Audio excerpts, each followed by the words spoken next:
안녕하세요. 죄송합니다. 안녕하세요. 방금 소개받은 연세대학교의 이용진이라고 합니다. 오늘 제가 말씀드릴 분야는 학교 환경 위생 분야입니다. 근데 앞서서 도시공학과 교수님도 말씀해 주셨지만 제가 맡아서 하는 부분은 주로 이제 예방의학 환경보건 분야라고 보시면 될 것 같습니다.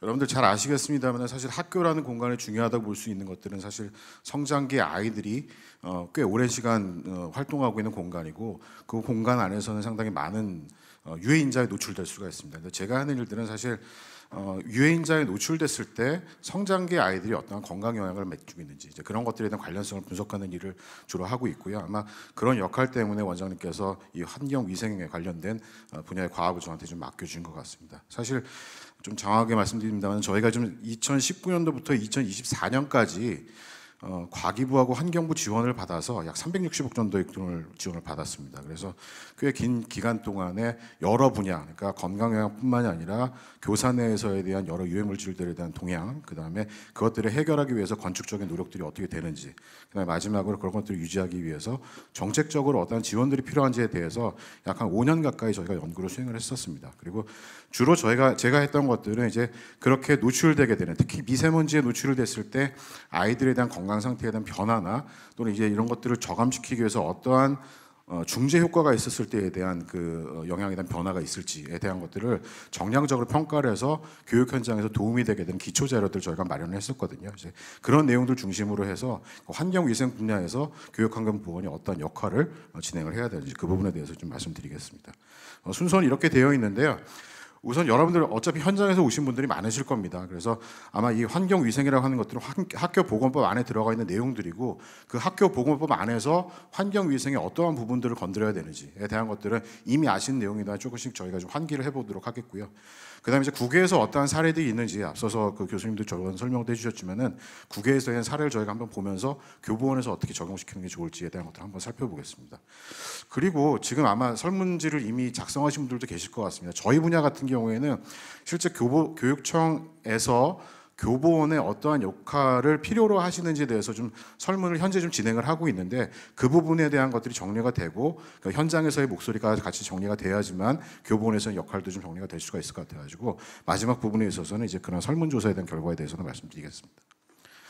시간 관계상 교육환경보호원에 대한 소개는 앞서 원장님께서 설명을 해주셨기 때문에 짧게만 짚고 넘어가도록 하겠습니다. 설립 목적에 대해서 아까 보셨을 거고요.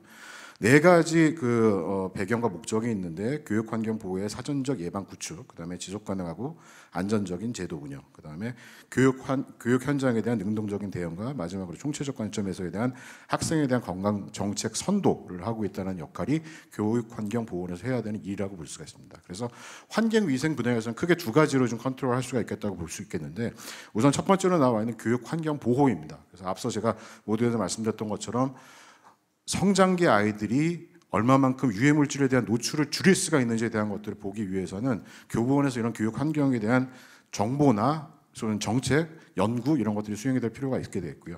그 다음에 실제로 이렇게 노출됐을 때에 대한 아이들에 대한 건강 변화가 나타나게 됩니다. 사실 저희가 좀 연구 경험을 아까 말씀드렸던 학교 미세먼지 사업단을 하면서 느꼈던 것 중에 하나가 뭐냐면 공기청정기를 어떻게 가동했을 때 또는 환기장치를 어떻게 가동을 했을 때 아이들에 대한 호흡률에 대한 변화나 폐기능에 대한 변화, 그다음에 또 하나 중요한 거는 아마 여러 학부모님들도 학교 내에서에 대한 아이들의 건강 영향을 성장기, 폐기능에 대한 변화 이런 것들보다도 얼마나 집중해서 잘 공부를 할 수 있는지에 대한 관심도도 상당히 높아지실 겁니다. 그래서 저희는 사실 학습 집중도에 대한 것들도 저희가 평가를 했었는데 사실 유해물질들에 대한 변화에 따라서 그런 효과가 즉흥적으로 나타날 수 있다는 것을 확인할 수가 있었습니다. 그건 즉 학생들의 건강뿐만이 아니라 미래 세대에 대한 어떤 학습 능력에 대한 변화까지도 이 교육 환경이라는 것들이 중요한 역할을 차지하고 있기 때문에 그런 것들을 좀 중요하게 봐야 될 필요가 있겠고요. 그래서 지금 저희가 하고 있는 일들은 이런 산업 필요성도 있지만 맨 마지막 줄에 나와 있는 것처럼 사실 환경위생 분야에서 어떠한 법적, 제도적 노력을 교육환경보호원이 기울여야 될지에 대한 것들을 저희가 준비를 하고 있습니다. 그러면 학교위생 제도에서에 대한 어떠한 내용들이 있는지를 이 부분은 좀 짧게 좀 살펴보도록 하겠습니다. 학교보건법 안에서 이제 교육 환경에 대한 환경 위생에 대한 것들을 좀 관리를 하고 있는데 여기 보시는 것처럼 대부분 환경부나 마지막에 나와 있는 보건복지부에 해당되는 기초 법령들이 있는데 그것들에 근거를 해서 환경보건법이 구성이 되어 있다고 보시면 될 것 같습니다. 당연한 얘기지만 유해물질에 노출된다거나 건강에 대한 것들 한 주무부서는 환경부하고 보건복지부가 있습니다. 하지만 학교보건법이라는 학교의 특수한 시설, 어떤 것들이 특수한 시설일까요? 아이들이 성장하면서 오랜 시간 버티고 있지만 또 하나 이 시설 자체는 물론 사립도 있겠지만 공공시설 중심이라는 겁니다. 그러니까 공공시설이라는 것들은 사실 공적인 노력을 가지고서 이 환경을 개선할 필요가 있다는 부분들인데 그 부분에 있어서 환경부에서 관리를 하고 있지만 학교보건법이라는 법이 만들어지게 되면서 공공시설에서 관리를 하고 있다는 것들이죠. 그래서 목적을 보시게 되면은 학교의 보건관리에 필요한 사항들을 구성해서 학생과 교직원의 건강보호 증진하는 것을 목적으로 하고 있고 그 밑에 나와 있는 5가지 섹터에 대해서 좀 관리를 하고 있다고 볼 수가 있습니다. 그래서 물리적인 환경들도 들어가 있습니다. 환기, 채광, 조경에 대한 것들도 들어가고 그다음에 상수도, 화장실에 대한 관리 기준, 폐기물 및 소음에 대한 기준, 그다음에 최근 저희가 지금 주로 저희가 하고 있는 거지만은 공기질 유지 기준이나 또는 중금속 노출에 관련된 운동장이나 토양에 관련된 사항들 이런 부분들을 학교보건법에서 관장을 하고 있는 것들이죠. 그래서 하나하나 계속 깊게 볼 필요는 없겠는데요. 일단 물리적 환경에서는 환기나 채광, 조명 이런 부분들을 학교보건법에서 보고 있고 앞서 말씀드렸던 것처럼 상하수도, 화장실 설치에 대한 것들이나 폐기물, 소음 예방에 관련된 기준들도 학교보건법 안에서 환경위생 분야에 맞춰서 관리가 되고 있습니다. 그리고 유해물질에 대한 저감을 관리하기 위해서 이렇게 시설 내에서에 대한 기준들을 따로 정리를 하고 있는 것들이죠. 그래서 미세먼지뿐만이 아니라 이산화탄소나 포름알데히드부터 해서 성명과 오존, 진드기까지 학교 내에서 이 정도는 최소한 지켜줘야지만 아이들의 건강이 유지가 될 수가 있다라고 관리를 하고 있습니다. 또한 특이한 사항으로 사실 아이들 이제 운동장이나 토양 또 이런 부분들이 많이 개선이 되고 있고 시설도 바꾸고 있는데 거기에서는 상당수 유해물질들, 중금속 같은 유해물질들이 많이 녹아 들어가 있습니다. 이제 그런 것들을 관리하기 위해서 어떠한 기준을 잡아야 되는지를 학교보건법에서 관리를 하고 있죠. 자, 근데 이런 것들을 하기 위해서는 국에서 어떤 변화들이 있는지 좀 확인할 필요가 있겠는데 물론 아까 원장님 발표해 주셨던 자료에서 훨씬 더 좀 정밀한 자료들이 있더라고요. 근데 그거 외에 저희가 좀 살펴본 것들은 유니세프라고는 훨씬 더 큰 기관이 있죠. 거기에서 어떻게 학교 교사 내에 있는 환경들을 관리하고 있는지 좀 살펴봤습니다. 여기서 워싱 스쿨이라고 하고 있는데 딱 3가지만 다루고 있더라고요. 드링킹 워터하고 개인 위생에 관련된 사항들하고 그다음에 아이들에 대한 교육에 대한 사항들. 그래서 드링킹 워터가 세니테이션, 하이진에 대한 것들을 관리를 하고 있는데 당연한 얘기입니다. 우리나라에서 워낙 잘 되고 있죠. 밑에서도 보시겠지만은 하이인컴 컨트리스 같은 경우에는 99% 이상 다 기준을 다 달성을 하고 있습니다. 그렇기 때문에 드링킹 워터에 대한 것들은 일부 개도기가 관련돼서 좀 제도를 추진하고 있는데 어쨌든 저희도 이런 먹는 물에 대해서는 기본적으로 관리를 해야 되는 사항들이기 때문에 그래서 드링킹 워터 관련돼서는 안전한 음용수 제공과 시설 유지 관리에 대한 사항들이 좀 들어가 있고요. 그다음에 세니테이션은 말 그대로 그냥 시설입니다. 위생 시설. 그래서 화장실에 관련된 위생 시설들이나 폐기물 관련된 사항들이 들어가 있는데 아무튼 여기서 얘기하는 유니세프에서 얘기하는 거는 가장 기본적으로 지켜줘야 될 사항들이라는 것들이죠. 필수 조건으로. 그래서 마지막으로 개인 위생 같은 경우에는 아이들이 얼마나 손을 잘 씻어야 되는 것들하고 그다음에 이런 위생에 대한 교육들 이런 것들이 워싱 스쿨에서 좀 이루어지고 있는 사항들입니다. 그래서 이런 것들에 기반을 해서 교육이나 시설 개선 이런 것들을 교보원이나 또는 시도교육청에서 진행을 해주셔야 되는 사항들이 되는 것들이죠. 그래서 앞서 보셨던 이제 학교 실내 조도의 관리에 관련된 그 기준들입니다. 그래서 조도는 300럭스 이상, 실내 온습도에 대한 것들도 사실 18도에서 28도 이하 또는 이제 환기율에 대한 것들 이제 학교 기준으로 존재를 하고 있는 것입니다. 그래서 이런 것들을 사실은 꽤 오래전 결과이긴 합니다만 학교 내에서 이런 조사하는 연구들이 지속적으로 추진이 돼 있었죠. 그래서 온도나 상대 습도나 이런 것들은 기본적으로 우리나라 학교 내에서에 대한 관리가 잘 이루어지고 있는 반면에 조도에 대한 사항들은 아직까지 좀 지켜야 될 사항들이라고 좀 학회제도 발표가 됐었고요. 또한 아까 말씀드렸던 것처럼 실내에서 된 유기 중금속에 대한 관리들이 중요합니다. 사실 학교 내에서 아이들에 대한 활동을 보게 되면 아이들이 가만히 앉아서 식사에서 공부만 하고 있지는 않거든요. 밖에 나가서 체육 시간도 갖추고 난 다음에 실내로 들어오게 되는데 그런 과정에서 유해 물질들을 실내로 전이시키게 되는 활동들을 많이 하고 있습니다. 그렇기 때문에 외부에서에 대한 운동장이나 토양에 대한 중금속 관리에 대한 사항들도 중요한 사항들을 좀 보이고 있죠. 그래서 실내에서 측정됐던 사항들을 보게 되면 2021년도 자료긴 합니다만은 실내에서도 이만큼의 중금속들이 많이 노출이 되고 있습니다. 정량적인 수치로 어느 정도인지 여러분들 가름하기가 좀 어렵긴 합니다만은 가장 바가 큰 거 지금 황토색으로 좀 바가 가장 큰 게 철입니다. Fe. 아연인데 아연이 사실 그렇게 유해 중금속으로 관리가 되고 있지는 않습니다만은 실내 공기 중에서 측정했던 중금속 중에서는 제일 많은 양을 차지하고 있고, 더군다나 이 아연이 중요한 것 중에 하나는 아이들이 아까 제가 말씀드렸던 학습 집중도에 있어서는 상당히 중요한 영향을 좀 차지하고 있는 요소들이기 때문에 이런 부분들도 좀 스크린ing해서 관리가 될 필요가 있다는 거죠. 제가 이거를 보여드린 이유는 현장에서는 사실 측정되고 있는 미세먼지의 양, 중량 농도에 기반을 해서 현재 기준을 준수가 되는지 안 되는지를 확인을 하고 있습니다. 물론 1년에 2번 조사를 해가지고 보는 것들인데 뒤에서도 제가 말씀드리겠습니다만 사실 현재 유지 보수 관리 기준을 넘지 않는 것들이 대부분이에요. 물론 측정하는 방식에 따라서 차이가 있겠고 언제 측정하느냐에 따라서 차이가 발생하겠습니다만은 그 기준 초과율이 상당히 좀 낮습니다. 하지만 현장에서 저희가 집중해서 측정을 하게 되면 이렇게 유해 물질들이 초과되거나 기준을 초과되는 상황들도 많기 때문에 사실 이 부분에 있어서는 감독이 중요한 요소라고 볼 수가 있어요. 현재에서는 나이스에다가 이런 내용들을 입력을 하고서 기존에 있는 시도교육청에서 관리를 하게 되면 되는 수준으로 되어 있는데 그게 어떻게 온 데이터들이고 어떻게 조사가 됐던 데이터에 대해서는 사실 그렇게 크게 관심도는 떨어지고 있거든요. 그렇기 때문에 그런 것들에 대한 관리, 감독, 감리에 대한 사항들이 앞으로 교보원에서 좀 해야 될 일이라고 좀 생각이 들고 있고요. 또 하나가 제가 아까 말씀드렸던 것처럼 학교 내에서에 대한 미세먼지 기준이 현재 보시는 것처럼 75, 35로 관리가 되고 있습니다. 근데 저희가 사실 다년 동안 조사를 했던 학교 미세먼지 사업단에서에 대한 결론은 사실 특히나 초등학생 같은 경우에 더더군다나 마찬가지입니다. 성장기 아이들이 지금 현재 30, 70에 노출됐을 경우에도 유해 영향 가능성은 존재한다라는 겁니다.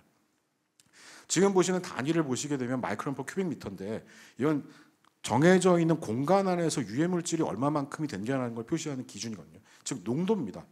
농도 본위로 관리를 하다 보니까 사실 공간 내에서 활동하고 있는 아이들의 활동성, 얘들이 피지컬한 차이점 이런 것들에서 관리가 되고 있지가 않다라는 것들이거든요. 예를 들면은 한참 뛰어놀고 있다가 들어온 아이들 같은 경우는 호흡이 거쁘기 때문에 똑같은 용량으로 농도로 관리하고 있지만 호흡하는 양에서는 개개별로 차이가 발생할 수가 있다라는 거예요. 특히나 성장하고 있는 아이들이 체중이 작은 아이들인데 어른하고 똑같은 양에 대한 걸 흡수를 하게 되면은 그만큼 위해에 대한 가능성이 훨씬 더 크다라고 볼 수가 있거든요. 그렇기 때문에 사실 물론 교육부에서 어떻게 관리 기준을 타이트하게 잡느냐에 따라서는 뭐 교육부에서 결정할 사항이긴 합니다만 연구진 입장으로 봤을 때는 사실 장기간 또는 이런 오랜 기간 동안의 아이들 노출을 고려했을 때는 이만큼에 대한 기준에 대한 강화가 좀 필요하다. 그리고 이런 것들에 대한 연구를 기초 연구를 하는 데 있어서 교보원에 대한 역할이 좀 중요하다고 좀 볼 수가 있게 되겠습니다. 그리고 저희가 좀 수행했던 것 중에 하나는 그러면은 어떠한 중재 효과를 적용시켜서 줄일 수 있겠느냐라는 것들을 저희가 공기청정기하고 환기라는 두 가지 키워드로 한번 이 유해 물질을 줄여보는 걸로 좀 결정을 했었는데 물론 공기청정기는 여러분 잘 아시는 것처럼 기존에 저감하는 장치로 대안으로서 쓰이고 있는데 사실 환기라는 부분들도 무시 못하고 중요한 요소긴 합니다. 실내에서 발생되는 실내 오염원도 존재하고 있고 그리고 과도하게 실내에서 아이들이 활동을 많이 하다 보니까 CO2가 높아져서 집중도가 떨어질 경우 환기가 필요하거든요. 그리고 무턱대고 공기가 안 좋은 상태에서 창문을 열어서 자연 환기를 하게 될 경우에 오게 되는 유해도 분명히 존재합니다. 그렇기 때문에 환기 장치에 대한 필요성도 존재하고 있어서 저희가 사업단 내에서는 물론 건축학과에 대한 도움을 받았습니다만은 이런 부분에 대한 적절성에 대한 것들을 평가를 했었고요. 또 하나 이따가 설문에서도 나와 있습니다만은 교육청 또는 현장에서 중요하게 생각했던 것 중에 하나가 그러면 언제 창문 열고 환기를 하라는 얘기냐. 그러니까 즉 전문가적인 교육이 있어야지만 현장에서도 어떤 매뉴얼화된 관리가 가능하겠다라는 그 요청들이 좀 있으셨습니다. 그래서 사실 그 교보원도 이 학교 미세먼지 사업단에 참여를 해주셔서 지금 보시는 이런 그 미세먼지 안내서나 관리에 대한 매뉴얼 이런 것들을 좀 개발해서 만드셨고요. 잘 만들어진 매뉴얼입니다. 근데 아직 현장에서 잘 쓰고 있지가 않다는 단점을 갖고 있기 때문에 추후에 이렇게 개발이 됐던 꽤 많은 돈이 투자가 됐던 연구인데 현장에서 잘 활용됐으면 좋겠다는 생각이 들었고 그 관련된 내용들입니다. 그래서 지금 통계 자료는 뭐 이미 다 알고 계시는 사항들이니까 좀 넘어가도록 할게요. 시간 관계상. 그래서 지금 현재 하나 보여드리고 싶은 거는 지금 이 표에 제일 왼쪽에 있는 것들은 17개 시도교육청에서 측정됐던 자료를 받아서 관리가 되고 있던 통계 자료입니다. 1년에 2번 측정되는 자료들 여러분 잘 아시는 것처럼 그 수치하고 저희가 그 학교 미세먼지 사업단을 하면서 과제 1-1과 3 그다음에 이후 그 선행 연구들에서 했던 것들을 보게 되면 수치가 조금씩 차이가 나타난다는 걸 좀 아실 수가 있습니다. 이 부분에 대해서는 저희도 사실 17개 시도교육청 기초 자료들이 어떻게 나오는지 어떻게 측정되는지에 대해서는 사실 저희도 정확하게는 모릅니다만은 중요한 것 중에 하나는 현장에서 이렇게 높아질 수가 있다라는 것들을 감안을 해야 된다는 거죠. 기준을 초과하지 않는다고 해서 안심할 것이 아니라 높아질 수도 있다라는 상황 하에서 이게 얼마나 성장기 아이들한테 영향을 줄 수가 있는지에 대한 것들도 반드시 확인하실 필요가 있다라는 겁니다. 그래서 아까 공청기에 대한 사항들은 아까 좀 말씀드렸던 사항들이고요. 그래서 하나의 일례인데 저희가 그러면은 공청기를 사실 코로나 시기 때에는 공청기를 가동을 못하게 했었습니다. 바이러스에 대한 확산 때문에 공청기를 못 쓰게 했었었는데 사실 그렇게 했을 때 얻게 되는 폐해보다도 코로나 시기를 겪고 난 다음에 있어서는 그러면 현재 우리가 공청기를 켜야 돼 말아야 돼라는 것들을 저희가 좀 프로그래머 해가지고 현장에 좀 뭐랄까 좀 보급시킬 수 있게 좀 준비를 해놨었거든요. 사실 환경에 대한 영향을 미치는 여러 가지 인자들이 많습니다. 그래서 여기 보시는 것처럼 외기에 있는 오염도도 중요하지만 학교 근처에 있는 교통 상황들이나 산업단지에 대한 영향, 교실에 대한 기밀류 이런 것들이 상당히 교실 내에서 유해물질에 대한 농도를 좌우하게 되는 여러 요소들이 되게 됐습니다. 근데 이런 것들이 현장에서는 다 컨트롤 하시기가 어렵죠. 그렇기 때문에 저희가 이러한 프로그램화된 사항들을 저희가 만들었습니다. 그러니까 간단히 어디 위치하고 있고 몇 명의 학생들이 들어와 있으며 그 교실의 볼륨이 어느 정도가 되는지에 대한 것들을 입력을 하게 되면 그때 해당되는 그 공기청정기에 대한 가동 수준이나 현재 꺼야 되는지 켜야 되는지 자연 환기를 해야 되는지 아니면 만약에 그 학교가 좋은 시설을 갖고 있어서 공조기 시스템을 갖고 있다면 공조기 시스템을 얼마나 가동을 해야 되는지 이런 것들을 현장에서 물론 보건교사 분들이나 심지어는 그냥 반에 있는 담임 선생님들도 쓰시기 편하도록 저희가 만들어놨고 이걸 다 특허화해놨거든요. 그러니까 제가 이 말씀을 드리는 이유는 어렵게 만들어놨고 또 돈도 많이 투자가 됐었는데 현장에서 많이 써주셨으면 좋겠다라는 거예요. 이걸 저희가 보급을 못하는 건 아니고 또 그렇다고 저희가 현장 계신 분들한테 돈을 받고 파는 것들도 아닙니다. 다 이건 쉐어웨어로 존재하고 있는 것들이기 때문에 접근만 가능하시면 어디서든 쓰실 수가 있거든요. 그러니까 이런 사항들을 좀 현장에서도 좀 알아주시면 좋겠고요. 그러니까 마지막 아까 보셨던 것처럼 이제 워시에서 나와 있던 것처럼 현장에서 아까 그 도시공학과 교수님도 말씀하셨지만 이렇게 이 카테고라이즈로 해가지고 현장을 관리를 하고 있습니다. 이렇게 별 3개는 잘 관리되는데 하나는 좀 관리가 필요한 사항들 이런 것들에 대한 어디가 부족한지에 대한 것들을 찾아서 관리하는 사항들이 좀 중요할 수가 있다고 생각이 들고요. 이 부분에 있어서 교부원에 대한 역할이 좀 중요하다고 볼 수가 있습니다. 그래서 저희가 지금 설문을 진행을 하고 있습니다. 그래서 오늘 참석해 주신 분들도 설문을 하신 분들도 계시겠는데요. 교부원에서 많이 도움을 주셔가지고 현재 30분 이상에 해당되는 교육청 담당자와 학교 교직원 선생님들을 위해서 지금 온고잉으로 계속 설문을 좀 진행을 하고 있습니다.